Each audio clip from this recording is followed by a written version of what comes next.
this is kind of fun. Hey, everybody. I'm here with Joanne Badiger, one of the best of the best. Joanne, do you want to introduce yourself? Sure. I'm Joanne. I always tell myself I know how to introduce myself, and then I'm always like, yeah, and then you're like, I don't. I'm Joanne Badiger. I serve here at Wellborn as one of the clergy support staff, but my full-time job is serve as the regional director overseeing Virginia as a whole for a nonprofit called Cross Connection, which does a lot of different things about connecting the church and the world and inviting local churches into summer mission experiences for students in middle and high school. And so I have just started this as of July 1 officially, and we'll be kind of cultivating that experience here in Richmond for summer of 2026. And then as we look to get that settled, kind of what all comes beyond that. So I would tell you more of what I do, but I'm still figuring it out. Still discovering. A little discovering. Yeah. But then like in the off season, if there ever is an off season, I like to hang out and just do creative projects, and currently reading a bunch of different books. I've been on my to be read book or to be read list, and I just now am reading them. So yeah, is that to be read on Goodreads or something like that? Yeah, it's on Goodreads. It's okay. a lot. It's a lot. There's no consistency, so good luck if you find me there. If you find her on Goodreads, good luck. Good luck. But this is a new role though at Cross Connection. Very new role. Serve full time. And it's so funny, like when I came to know Cross Connection, it was through when I served as a director of student ministries at Herndon. I took my students on a trip with Cross Connection because it came via like word of mouth through just other cohorts I was in Northern Virginia. And through my work at the conference office, kind of brought that partnership to fruition. And then just kind of had a space of discernment just to say, hey, like this really jams with my gifts and graces and feels very much my passion and gifts. And being from Richmond, it's just a really cool an opportunity to kind of reinvest in the community that has shaped and formed me. So it's new for Cross Connection. We have 10 people on our staff, which is really exciting. Yeah. So it's very fun. And that's in North Carolina and Virginia. So we're in North Carolina, especially. We are now expanding to Virginia, but we've also been in Honduras for 15 years. Oh, wow. And we've also had Kansas City launch, I think, officially this year, but been in Kansas City for about a year and a half to 2 So years. they have their own director in Kansas City. So they have their own director in Kansas City. There's their own director in Honduras. And then we have a couple of different directors for North Carolina for the various aspects we covered. I'm really glad you said that because Joanne and I have hung out a few times and chatted about life here at Wellborn and just ministry opportunities in the Tuckahoe area. And I honestly didn't realize that y'all had expanded that much. I thought it was just Virginia and North Carolina. Yeah. So that's really good to know. I'm Stephen Poor, and I have the privilege of being your pastor here at Wellborn. And like Joanne, this is kind of a new thing for me. Like you're getting into a new thing. I'm getting into a new thing. That new thing being Wellborn United Methodist here on the corner of Patterson and Mayberry Drive. Today is back to school. Right. And yesterday we talked a little bit about the Sunday scaries, and we blessed the backpacks, and that was really fun. But we had to pivot from the sanctuary into the fellowship hall because our AC broke in the sanctuary. And my worst nightmare is being with 100 plus people in a sweaty sanctuary. I was built for the modern ministry of air condition and HVAC. So we moved into the fellowship hall so we wouldn't have to fan ourselves. And we don't have those fans. They don't. We need those, like, I've gone to some churches that don't have AC and they have like branded fans where it's like, Wellborn United Methodist on it. And we need to have one of those. Those are great. But one of the byproducts of moving into the sanctuary is we couldn't really hear the sermon. And I thought it'd be fun to maybe try something where we both talk about what was shared yesterday and talk about the text. Yeah. And so we developed some questions and we thought we'd record it and see if it's beneficial for the community, if this is cool, if this is something we might do again. And we'll just see, we'll just see. So we're going to have a conversation like we normally would. And see where it goes. Love it. Yeah. All right. You want me to kick this off? Yeah. I mean, do you have a question? Yeah, go for it. I mean, I do. So, because I was thinking when I was not, when we pivot from the sanctuary to a smaller space with the number of people we have, there's a lot of logistics and choreography that go into worship. making and happening. And one of those is always thinking about like how do you do communion if you're doing communion every week if you don't have a very clear center aisle and space for people to move around. So I was thinking on those things as you were preaching. I was listening here and there. I do want to name that. Thank you. You're welcome. Some people may not. That's okay. I was listening and I was like, how am I going to do this? Yeah. So I'm really curious, Stephen, like as you were kind of just preparing your sermon and, we're in the middle of this series about Proverbs and the wisdom that this book has to offer us, not just even for the folks in the context it was written for, but for us today. What came to mind as you were kind of diving deeper into the scripture? Great question. We were reading from Proverbs 3, verses 1 through 6. And when I first read the text, I'll read it a couple times when I'm preparing, but the first thing that came to my mind is the tenderness in which this proverbist is writing to the audience. It says, "My child, do not forget my teachings," as if whoever the receiver is of this word is prone to often forget. And I just think that's so true. I paused after reading that a few times and I was like, oh my gosh, like we're so prone to forget as humans. God is faithful, but humans are forgetful. Like we forget God's faithfulness. We forget our identity. And I think the proverbist knows this. So to start with my child is this like immediate sense of like kinship and like connection. Now, I'm confident that the proverbist is writing on behalf of God because this is kind of part of the wisdom tradition. It is acting as both prophetic and a nugget to hold on to apply to your life. And so you get the sense that God is referring to the listener as child, as like, and I was really struck by that because so much of our forgetfulness is bound and wound in the way we view ourselves. We forget that we are children of a faithful God. We forget that God has in fact been faithful in our past. We forget our truest identity of the apple of God's eye. And I think about the pandemic of imposter syndrome, a real stressor that Gen Z and millennials self-report about when they're going into the job marketplace. Now, imposter syndrome is when you take on a new role, you just internalizing all the anxieties, feeling like I am not equipped, I am not the right person for this role. And one of your stressors is that you're just waiting to be found out, that you're forgetful of the training you've had and your resume and the things that had gotten you to that point. And so that's what I started to kind of ruminate on was that. And I kept going back to how God wants us to remember God's faithfulness and how he sees us and how she understands our ability. Yeah. When you were talking about the imposter syndrome yesterday, you made a joke, and as a Dave Matthews fan, I felt personally offended by it, but to each their own. I respect it. About there was a time that you're like in high school talking about mixtapes, which I think I was just on the outside of mixtapes because we burned CDs. Oh, right. I think that's where I am in the generational pattern. And like you're like, yeah, Dave Matthews fan. And all your friends liked it. And you're like, I don't like Dave Matthews. So I find that funny and unfortunate for you. It made me think about, and we were talking about grad school before we started kind of getting into this, but the idea about imposter syndrome. I remember kind of like my first year of grad school, which to this month would mark 7 years since that happened. Yep, I can do math. 7 years.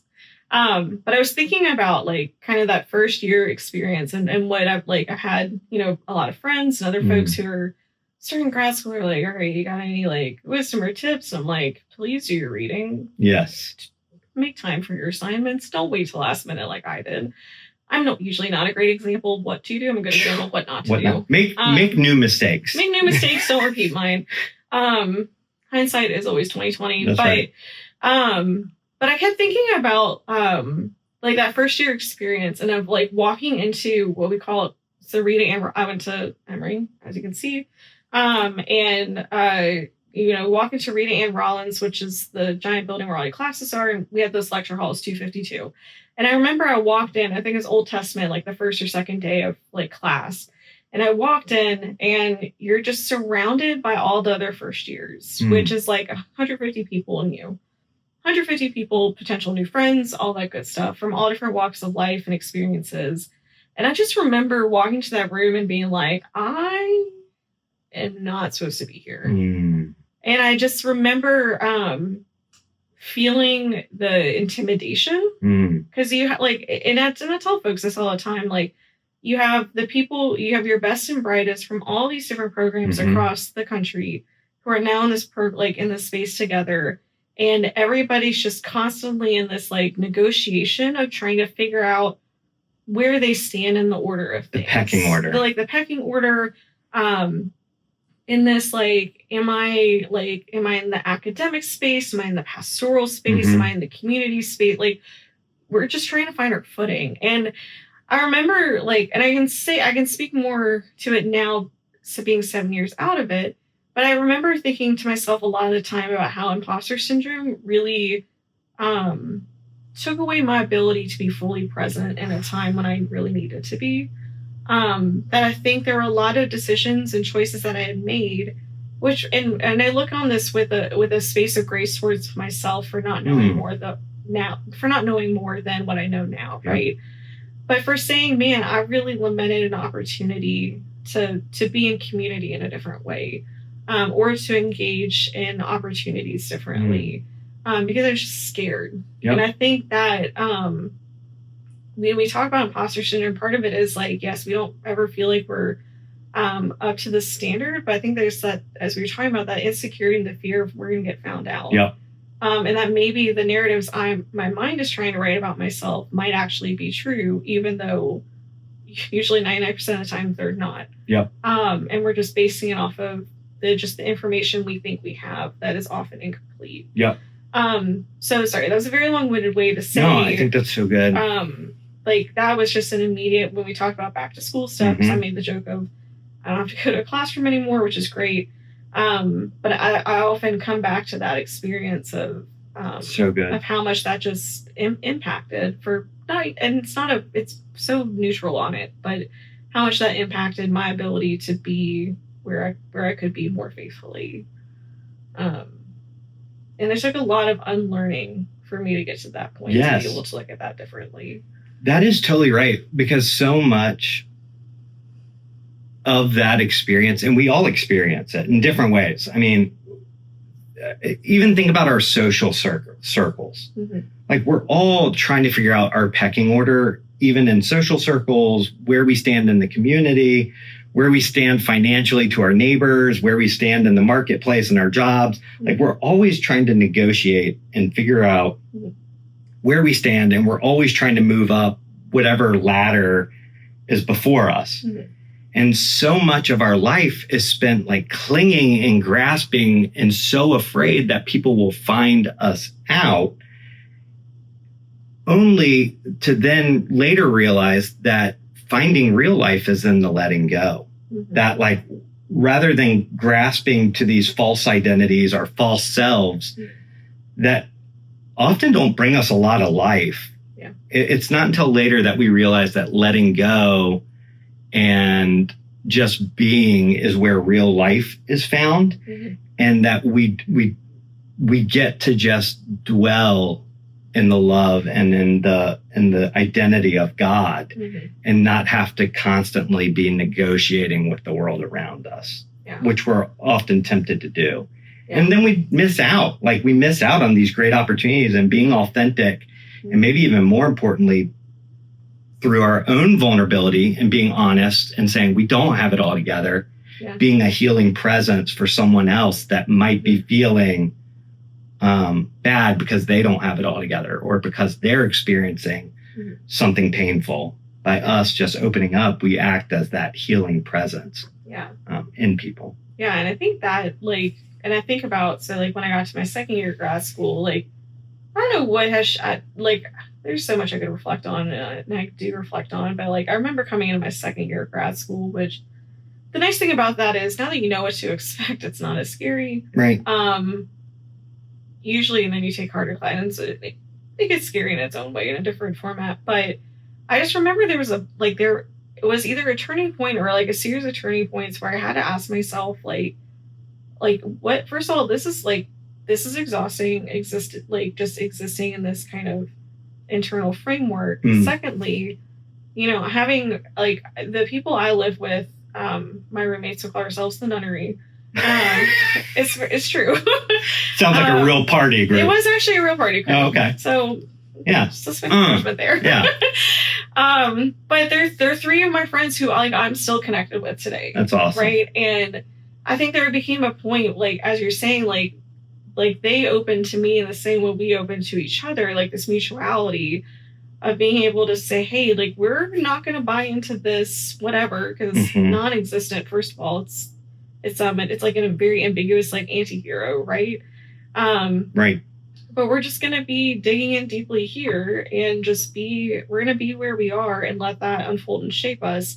It did also help that COVID happened kind of like right in the middle of the second year. So we had to, by proxy, like each other. Well, thankfully we already liked each other going in, but it forced us to be in community together in a different way that we couldn't really hide from the things that made us really scared or the things that just were fueling our insecurity, because we lived in a 3-bedroom household where you're just in close proximity all the time and you can't hide that as well. Yeah.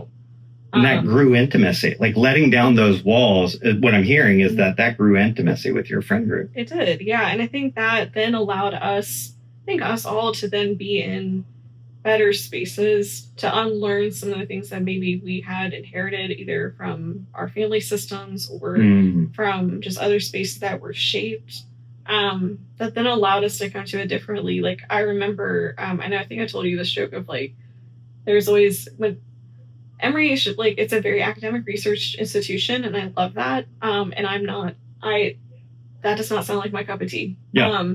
And so there's a lot of some of my most wonderful classmates have gone on to do PhD work, and I celebrate that for them. And I also remember when we're coming on the cusp of graduation, people are like, okay, what are you going to do next? Like, and all that stuff. And I remember folks were being like, are you going to get your PhD? And I'm like, I'm going to go play dodgeball and get paid for it and have fun. And I recognize that's my form of fun, not everybody's form of fun. But I think that what was really lovely about getting to that point was being able to say the comfortability of, I am very okay working on my own timeline in the same way that everybody else was being okay working on theirs. And it kind of diffused some of that perceived anxiety and just said, okay, let's just be really great where we are. And tying back to, what Proverbs is talking about, like, be really great, be the best you that you can be. Yes. Grounded in this image of God's beloved child. Right. And then the things will fall where they will. Yes. And it doesn't mean, and I think you were alluding to this yesterday, it doesn't mean we're not without the spaces that are hard or the spaces that are really tough. It reminds us though of a deeper grounding and a sense of connectedness to each other and to God. That it's when Julian of Norwich would often say, like, we often talk about, like, all will be well and all shall be well and all manner things shall be well. Yep. The second part of that is, and there's a force of love moving through the universe that holds us fast and never lets us go. And I think I love the first part. I love me some Julia, first of all. And I love that first part, but man, that second part is just, yes. So many times in my life that brought me to tears in just a beautifully profound way. Yes. The space and time when I needed to remember that the most. That's right. Love is a wonderful reminder.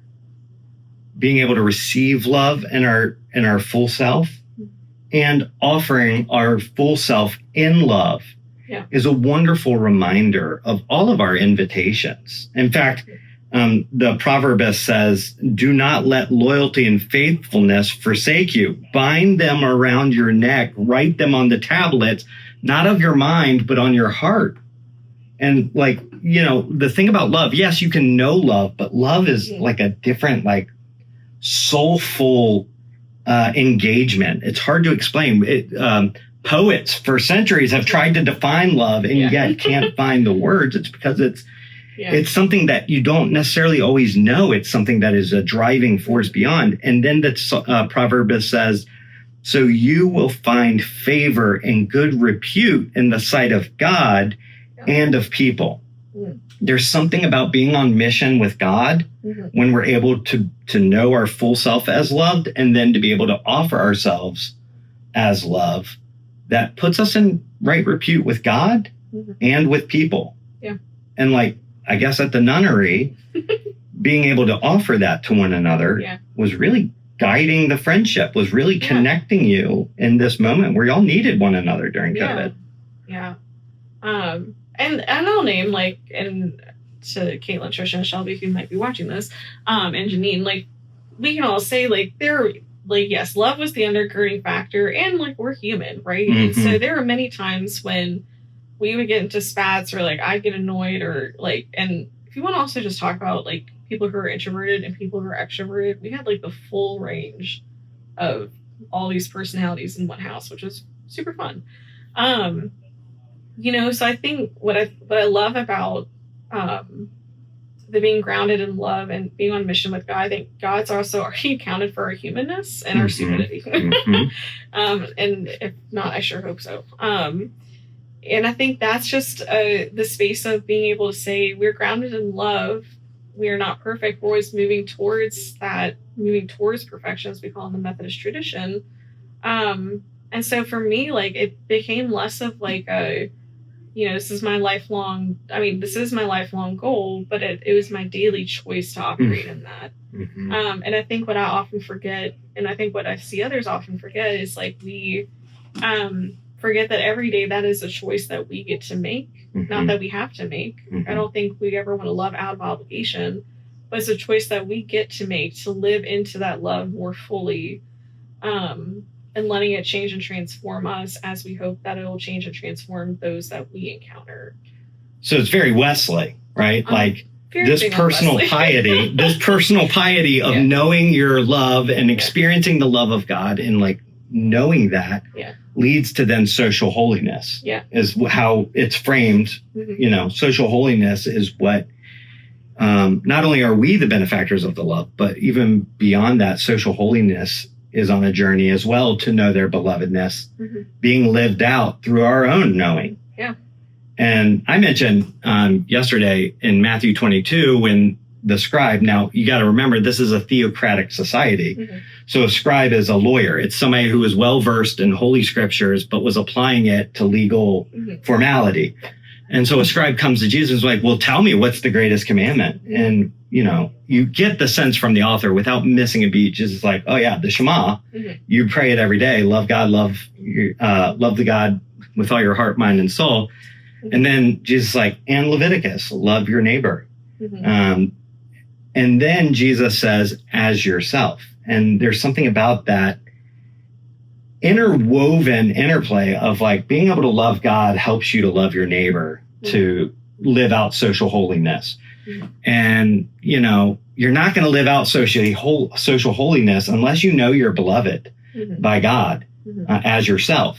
And unless you're able to receive God's love and really believe it, even though there might be days where it's hard, even though there might be days that are challenging with the people in your life or with your community, to continue to pursue it, I think, is really what perhaps the author is getting at here. Because what we do know with the proverbist, it says to yada, yada, yada. You shouldn't say that about scripture. Yada, yada, yada. I do sometimes. Yeah, you do sometimes. But let your heart keep my commandments.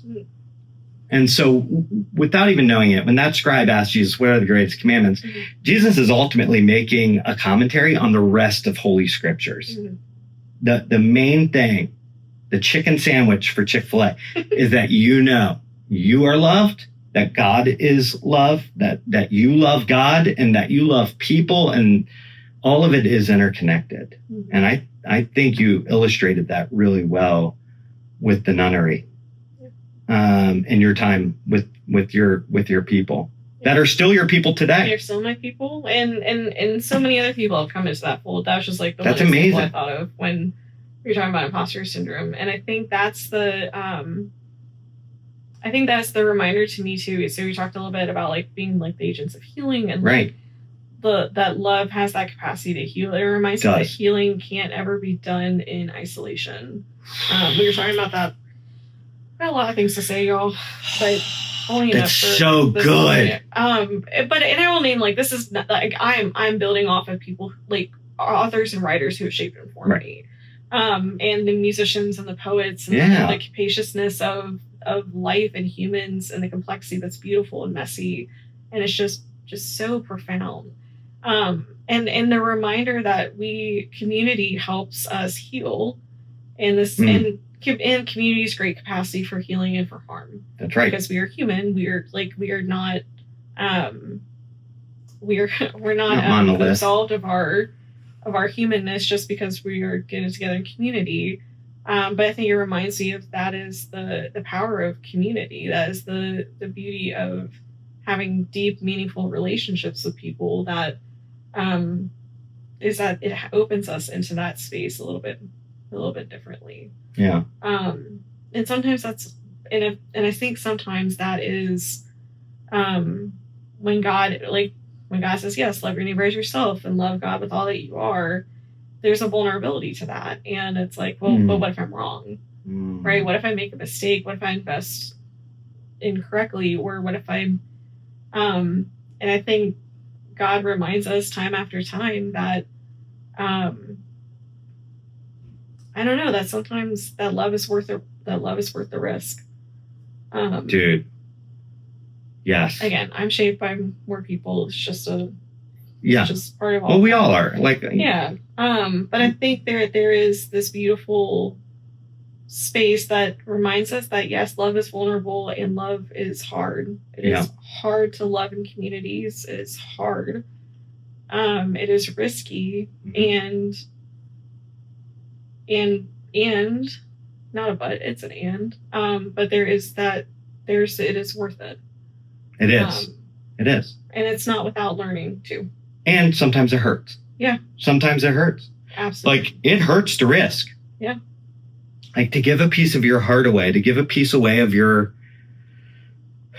be vulnerable with other people. It is a big risk. You are risking a piece of who you have clung to for a long time. Yeah. Or the facade you have put on.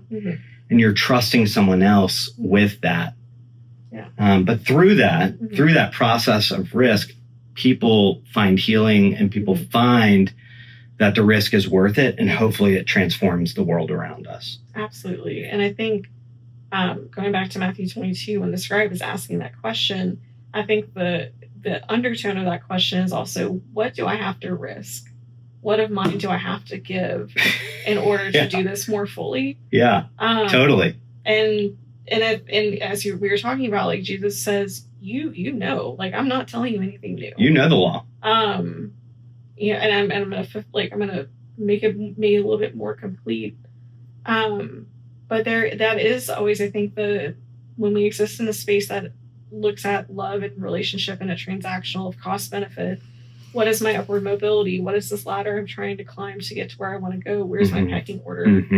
That to me feels like a really disconnected question of like, well, or a disconnected answer of, well, what do you mean? It's incomplete. Yeah. Yeah. So that's so good. Yeah. It's so good. Thank you, Joanne. I want to offer what I offered the congregation yesterday, some homework. Many of us do have imposter syndrome. Many of us have. I still do. I just need a name. I mentioned mixtapes. Many of us have had songs recorded on the mixtape that we play, or mix CD, or Spotify playlist. Songs that have been recorded over our life that we continue to play, that we cling to, things that we have a hard time letting people in on. Maybe things we've said to us or things that have been done to us that cause us to button up who we are. The invitation that I offered our congregation, your homework this week, I love homework, is to write a new song. You're the like only one who loves the word. sing a new song. I like this one. yeah. Sing a new song over yourself. Like what is the one thing you're hearing the Holy Whisper remind you of today? Maybe that new identity is loved or cherished or smart enough or kind enough or have done enough. Some of us keep doing out of a place of not feeling like we've done enough. Maybe you've done enough. Maybe that's what God is whispering over you, and allow that to inform the places you go and the love you share out of this place of abundance of love. Thank you for that reminder, Joanne. Thank you, Wellborn, for trying this and seeing how this sticks. And it's just fun to talk with you, Joanne. We love to gab. We love to gab. We love to gab. This is a church of gabbers. You're welcome. But thank you for your time and your ministry. Everyone send Joanne an email saying how great she is and cheer her on in her ministry. We love you, Wellborn Church, and we can't wait to see you Sunday as we continue People of Proverbs. Peace out. Bye.